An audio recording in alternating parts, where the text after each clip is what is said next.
again. Right. So we've completed Expedition 33. Hurrah! And we're on the credits. GG. Let's dig up my notes quickly.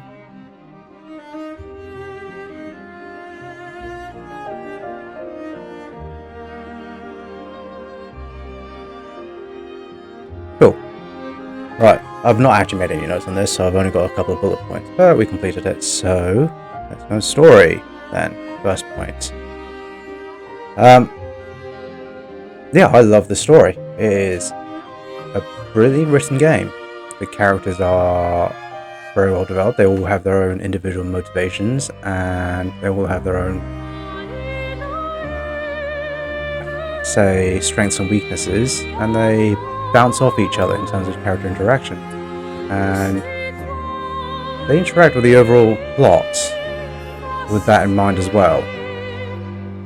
So, and I also didn't expect the twist in the middle.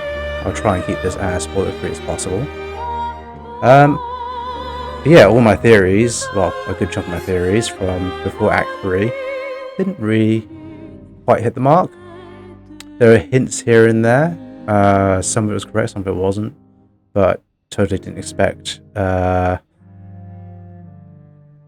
conclusion of Act 3 anyway.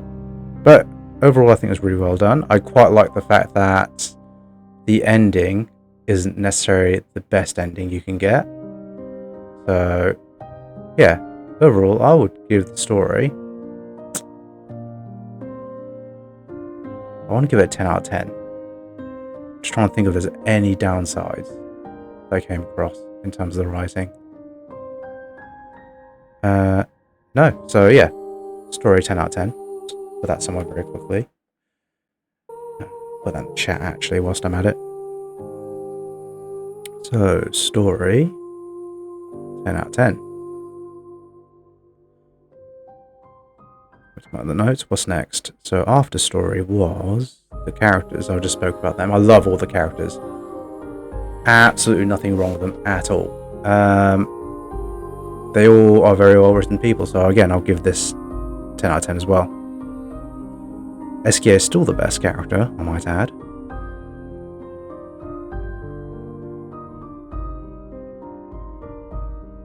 Music and sound. Again, 10 out of 10, I think. I loved every single track in this game, and this is going to be one of the few tracks that I actually buy. Yeah, everything's well written, and I think I read somewhere that the composer, this is his first big project he's worked on, and he's quite young. I need to look up his name and find out who he is and actually follow him, because I think he's got a good future ahead of him. Yeah, there's very few, no, I don't think there's any places where I don't think the music was great.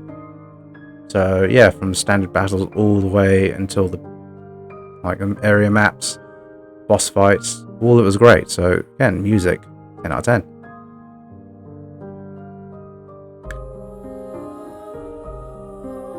I'm trying to wrap this up very quickly. So gameplay. So this is probably where some of the downsides will come across.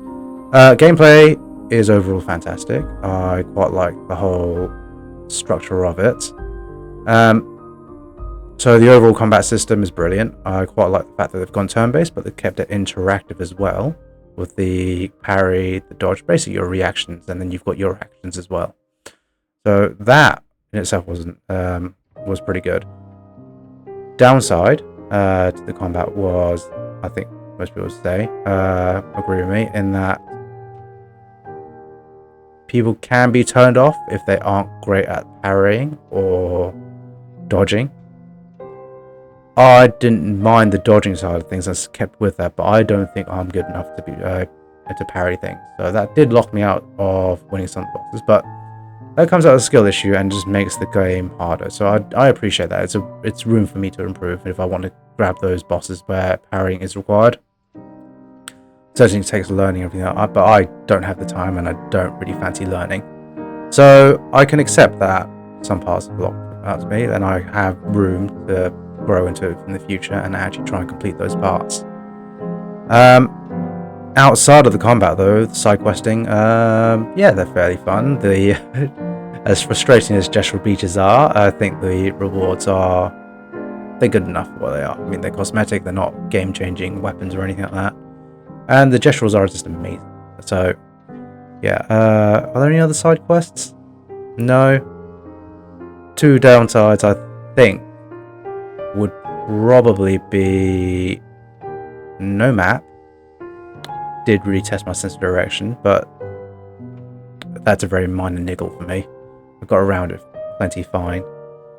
And not finding out what level the enemies are, or not being able to run. That combination is a definite no-no for me.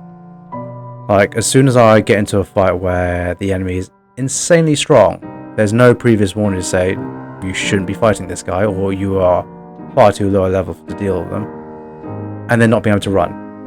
And then you have to go back to your previous save. So everything's a risk, which is fine, but I don't appreciate the fact that there's a time wasting there. So as soon as I get to that fight, do that very first hit, do my whatever damage, and the life bar goes a teeny tiny amount. And I was like, alright, I've pretty much lost this. At that realization, I am not able to retreat and try and... basically, I have to spend time to reload. It's not a lot of time, but I don't feel like that particular design respects the player's time once they make that realization. Which makes you guys not necessarily scared, but cautious of going to places. There's lots of places I didn't bother exploring because I wasn't sure if I was ready for that. But now I'll go back, and then, yeah, finding the right dungeon, I can imagine it would be quite challenging. Like, it's still just all trial and error. And if I can defeat the enemies there, fine. If I can't, well, I'll just waste the time. I'm going to have to come out of that dungeon and try next one instead. So there's no real guidance there. Maybe that's what they're going for, but for me, that's just the very minor niggle of it. But I don't think that detracts from the overall game, because the story itself is fairly linear. It tells you where you need to go. If you want to go do extra bits, that's spare time. So, in terms of that, I would give the gameplay 9 out of 10. Because my main concern is time. But that time is only taken out of the extra bits that you want to do anyway, not part of the actual main story progress. So I can live with that, and I'm fine with that. Graphics. Graphics are fantastic. It's amazing what they've done in 5 years. Absolutely nothing wrong with it. It is a beautiful game. Yeah, I can't really fault much for it. I mean, is it the most spectacularly gorgeous game in the world? I probably wouldn't say so. There are certainly areas where you can see they could do a little bit more work in it.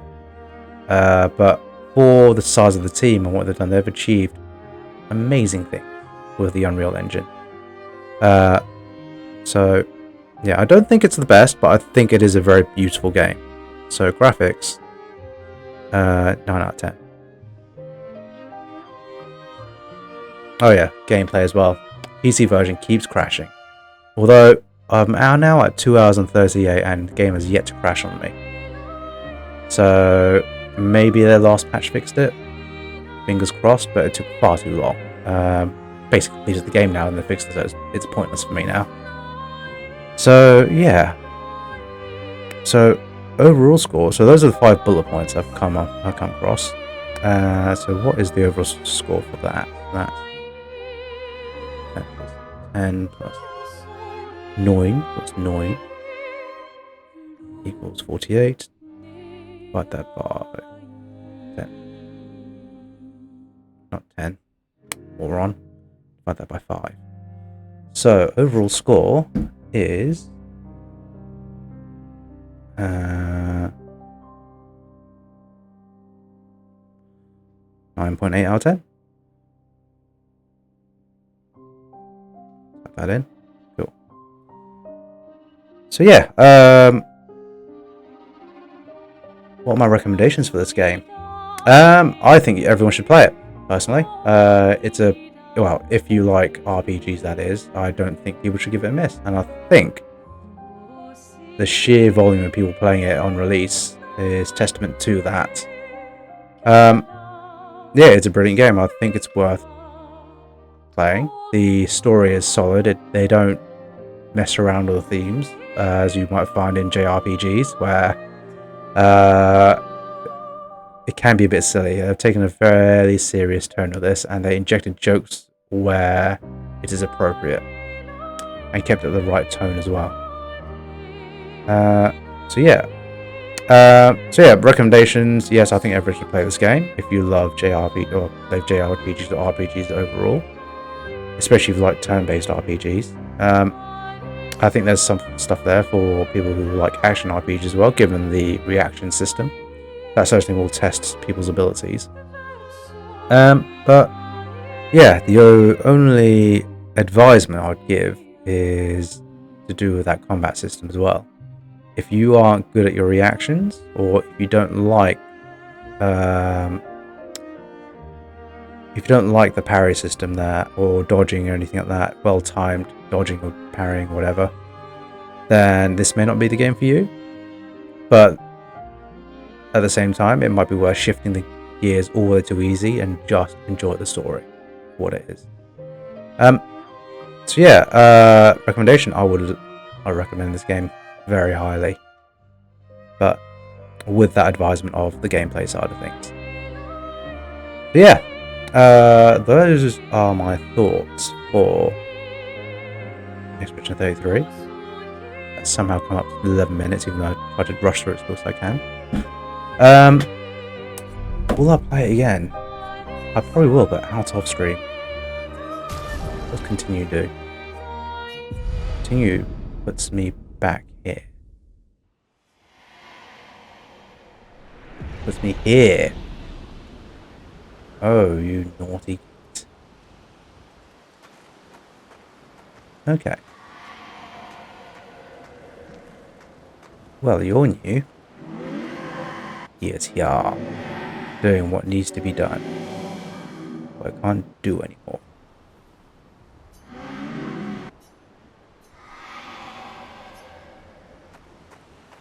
Okay, I must have just missed that boy. Okay, well, that's it for me. Getting close to midnight, so I'm going to wrap up and then I'm going to go to bed. It's really warm as well. Yeah, thanks for watching, everyone. It's much appreciated. Next game will be Red Dead 2.